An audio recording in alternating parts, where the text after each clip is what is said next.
Welcome to Pasco County, aka Florida's Sports Coast. This place is a truly amazing collection of authentic experiences and wild wonders, from real-life safaris where giraffes mingle with near-extinct species to breathtaking vistas of old Florida from a hot air balloon.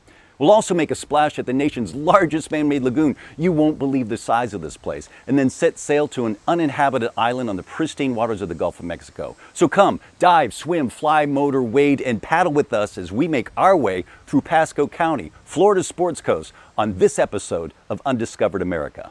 Come along with me. Let's take it to the streets. Show you the land of the free like you've never seen.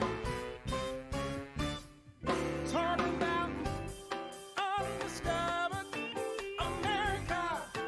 Undiscovered America. Undiscovered America. Oh!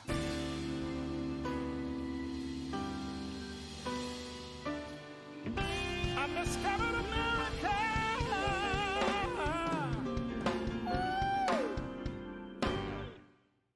Today, we are embarking on an extraordinary journey to a place that's close to my heart, yet so full of surprises.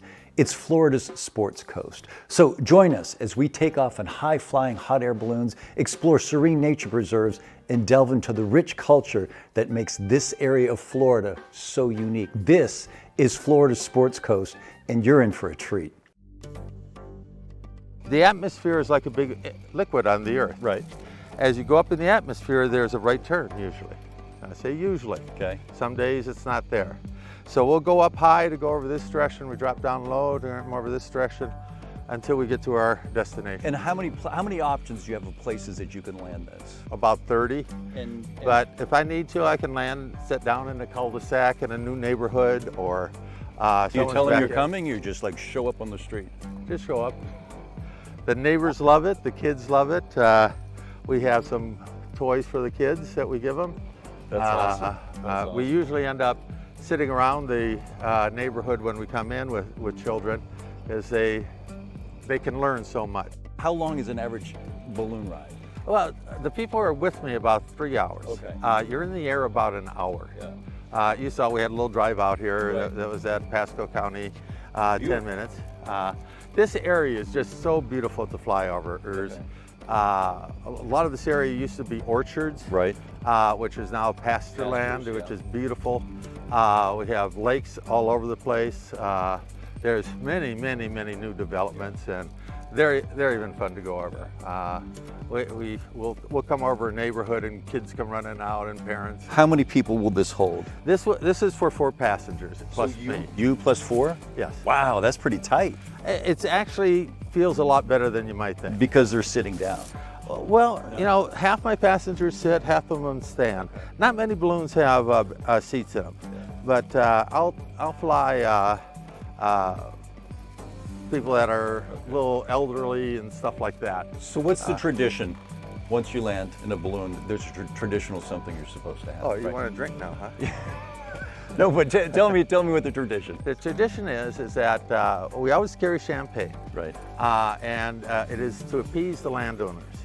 But if the landowners are happy, we drink it with them. So the idea was to have the champagne. You're landing on someone's land Yep. without a notification saying, "Here, have some champagne." Just be cool about it.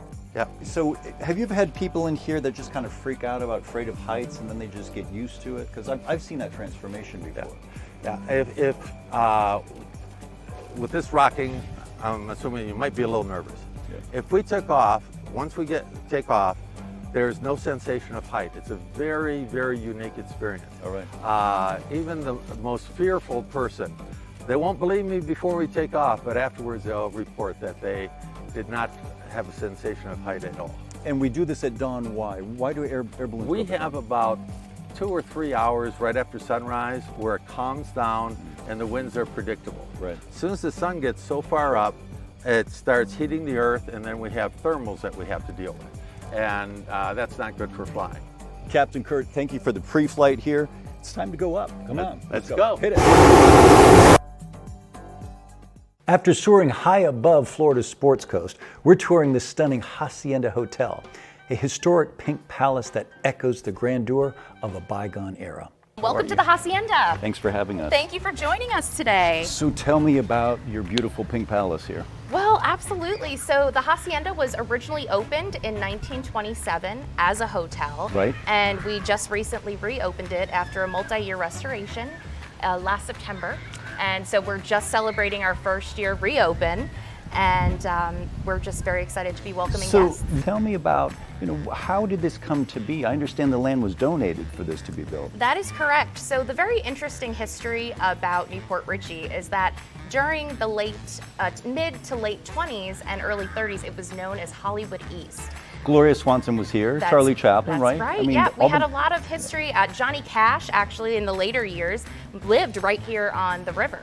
The other thing I love is how it's situated, how it's such a part of the environment, part of the downtown, part of the park here. So, it really is the gem of downtown Newport Richey here at the Hacienda. We are centrally located and within walking distance of everything you could possibly want to do in this area.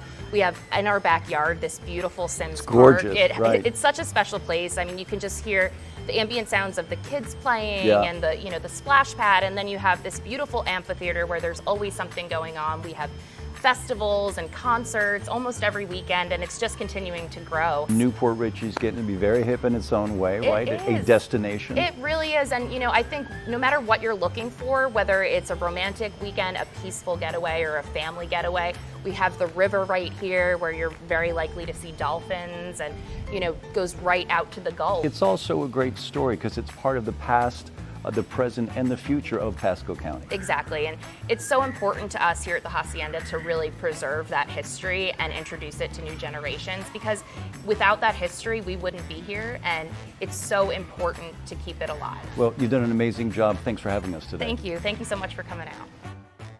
Right after the break, we will delve back into more exciting discoveries from Florida's Sports Coast.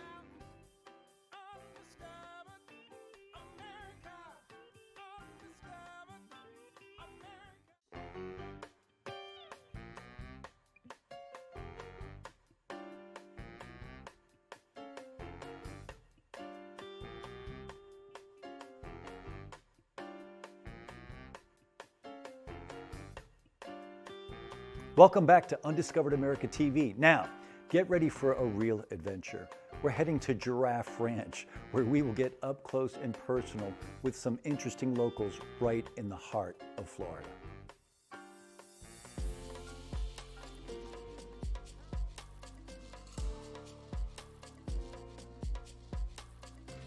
Lex, Hey, how are you? Yeah, welcome. Thanks for coming. David, thanks for having us. Looking forward to the tour. Good. Let's go see some animals. Yes, sir. Thank you. This is called agritourism, and it's an attempt to get people onto the land in Florida, not just to go to these theme parks, all of which are sort of an artificial thing. This is kind of a real thing. So let's go and see what kind of critters we have. Okay, so let's get right down to basics. Yeah. The lemurs are in what family? What's the closest other animal this is related to? Well, they're before monkeys, so they're called prosimians. There's also tarsiers and bush babies and some other things that are related. And to how them. would you describe these animals very quickly? They seem inquisitive, they seem agile. Yeah, they're smart, and and if they touch your hand, when you feel it, it feels like a little human baby. So can I give them a grape? Yeah. Okay. And see how feel that. Yeah. I had a preemie nurse here, and she said that feels just like a preemie baby. Isn't that wild? It does feel like Yeah. a little human hand. Okay, this is mom, dad, and baby right in here. This is dad walking toward us. That's mom. We're getting her bred again. He's breeding her, and this is his kid. This is a little heifer calf, little girl. Just hold it out. They can't bite you. They have no teeth in the top. Just don't move suddenly. If you move suddenly, they're a flight animal, so they will take off. Just hold that out and hold on to it. Don't let them steal it from you. Pretend like it's a fishing pole. Good, good. They use their bottom teeth as a rake. They have no teeth on the top. They're like a cow. Here you go. Now those things on their head are neither horns nor antlers. They're called ossicones. And they're called that because ossa means, like bone and cone. And the only thing that has ossicones are okapi and giraffe.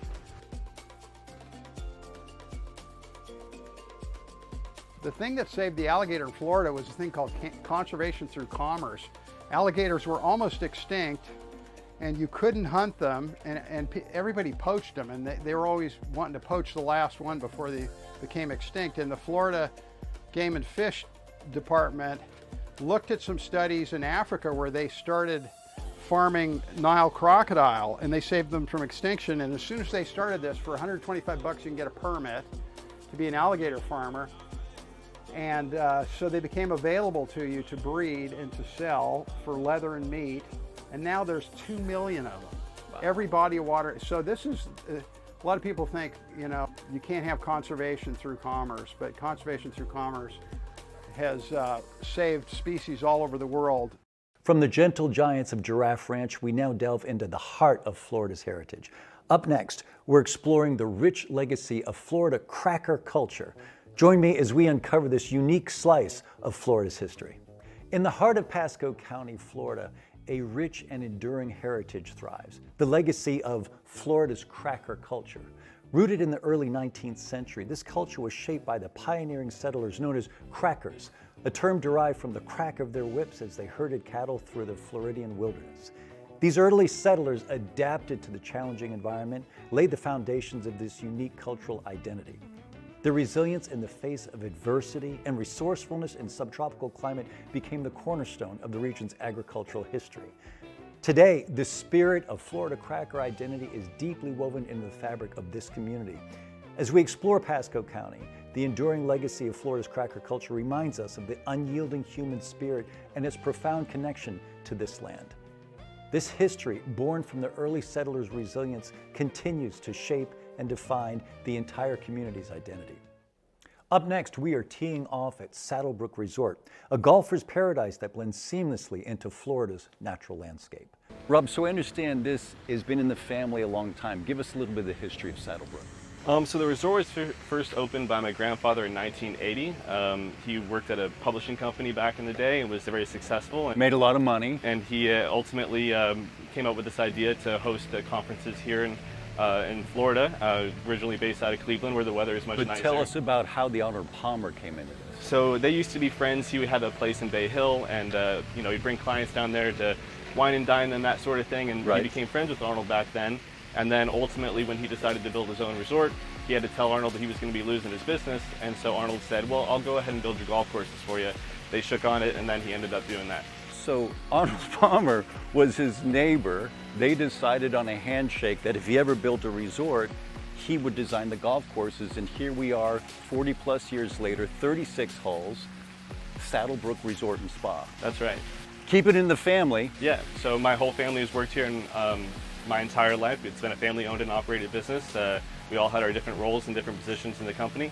And recently we sold to the new owners who are planning to deploy a lot of capital and modernizing the resort, so we're really excited about that. You have kept in the family, kept a beautiful thing going. Congratulations. Thank you, I appreciate it.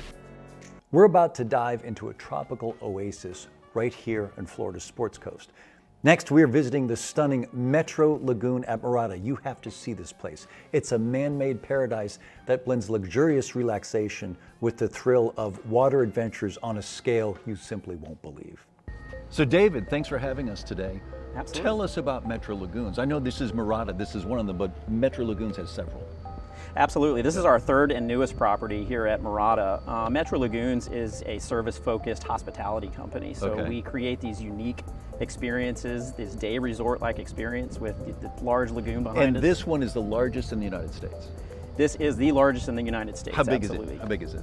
The lagoon itself is 15 acres, more than 650,000 square feet, and it's more than 33 million gallons of water. This is a real pool. With all the real pool, it has to be swept and cleaned and filtrated, and this is just a regular pool that is absolutely huge, right? Of course, yeah. There's a dedicated full-time water quality staff whose sole purpose is just to make sure we keep the water clean and looking beautiful all the time. So days here, you hang out in the lagoon, there's a bar here, there's a swim-up bar, there's all kinds of activities, but there's also a housing development built around this. This is the centerpiece of a very big project. It certainly is, and that's what makes it such a unique concept. The fact that we're sitting right in the middle of a residential community, as you mentioned. We also are open to the general public, just creates a unique resort-like experience for everyone. Okay. So David, I come in here today, explain to me everything I can do in this beautiful location. Sure, there are so many things to do for our guests to enjoy here. We have everything from just regular swimming. Right. We have kayaks and stand-up paddle boards. We have a floating obstacle course. We have floating cabanas, beach volleyball, you name it. I see a bar over Absolutely. here. The unique feature is the swim-up bar. Guests can float right up and have one of our tasty cocktails and enjoy themselves. And so the pool closes at night, and at nighttime it turns into it turns into like a bar kind of a sitch, right? Yeah, we host a series of events throughout the calendar year just to provide entertainment for all of our guests. So we'll do a lot of live music, DJs, trivia nights, you name it. There's literally something for everyone here. Great. We're in Florida. It's a state that's surrounded by water. There's water everywhere. Why on earth would you do something like this in Florida? Because we believe we can provide such a unique experience that nobody else can. When you're driving all the way out to the beach, you've got to pack up the car, you've got to worry about wildlife, sharks and jellyfish and red tide. Yeah. Here, you don't have to worry about any of that. So you can truly just enjoy time with your family. It's a safe, comfortable environment that everyone can enjoy. After the break, Undiscovered America TV continues with more aquatic adventure on Florida's Sports Coast. We'll hit the waves for some thrilling water activities and then unwind at a chic rooftop bar with breathtaking views. We will be right back. Undiscovered America.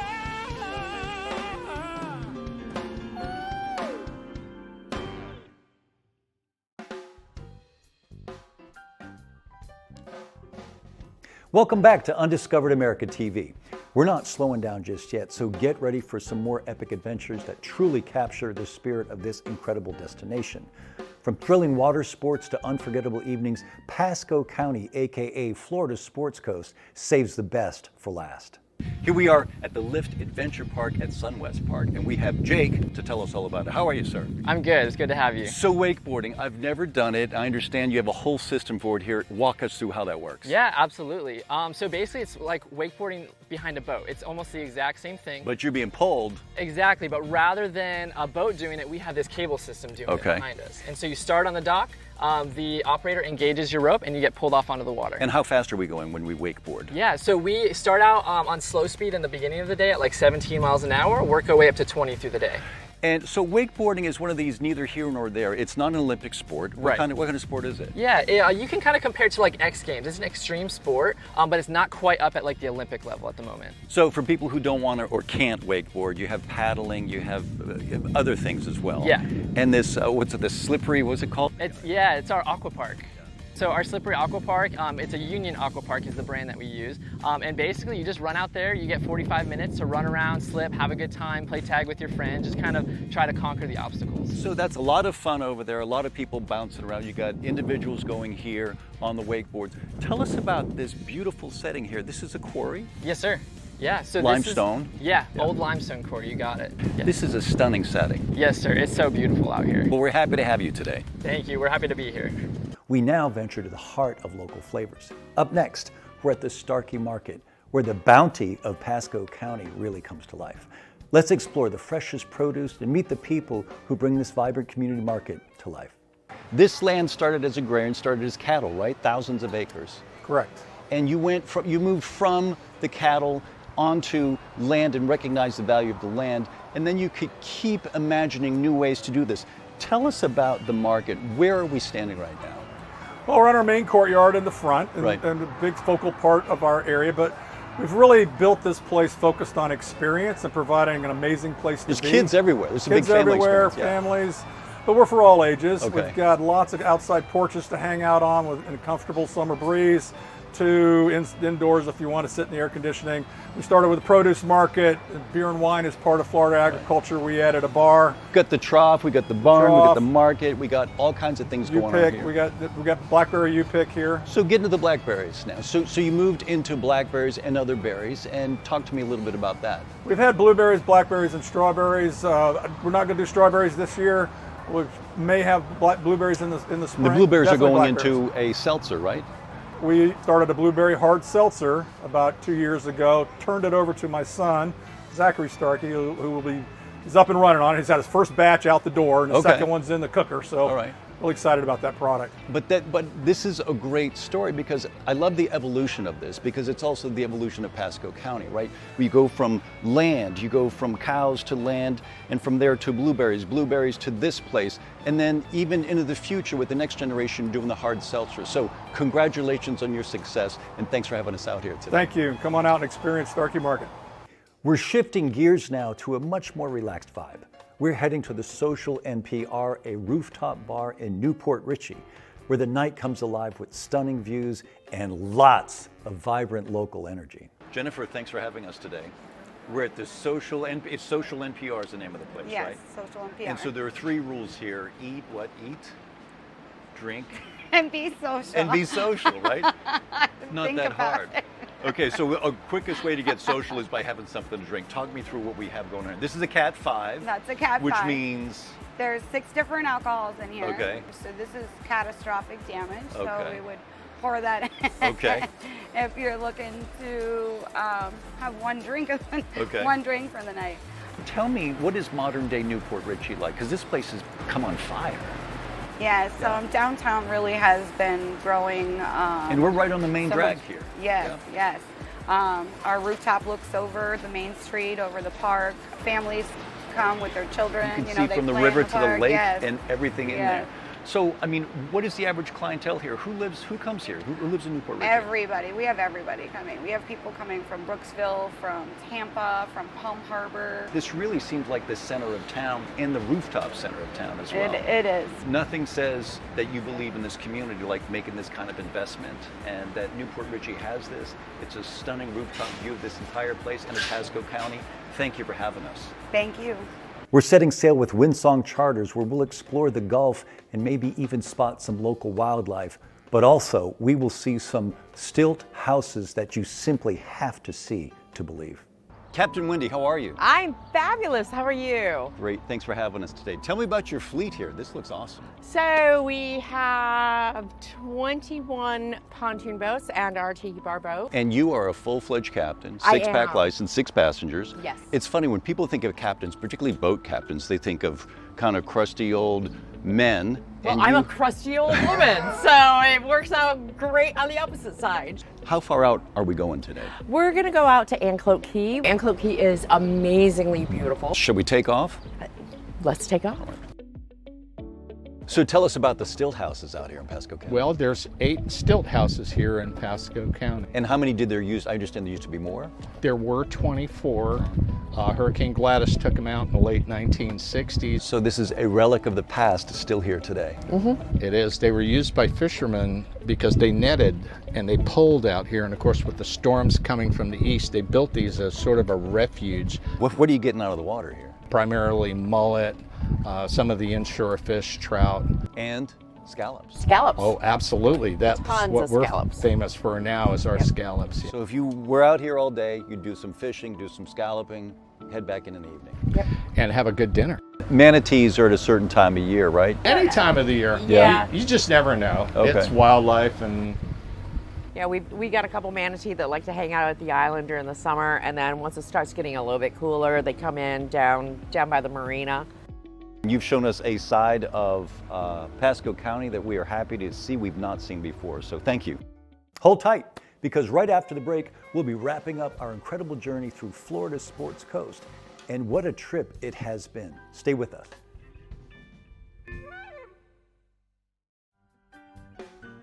You know, it's funny, I grew up less than an hour from here and I had no idea how amazing Florida's Sports Coast is. The cuisine, the history, the landscape, the activities, an amazing adventure, but really what made it are the people of Pasco County. It's nice to know in Florida there are still places waiting to be discovered like Pasco County. We look forward to seeing you next week on Undiscovered America.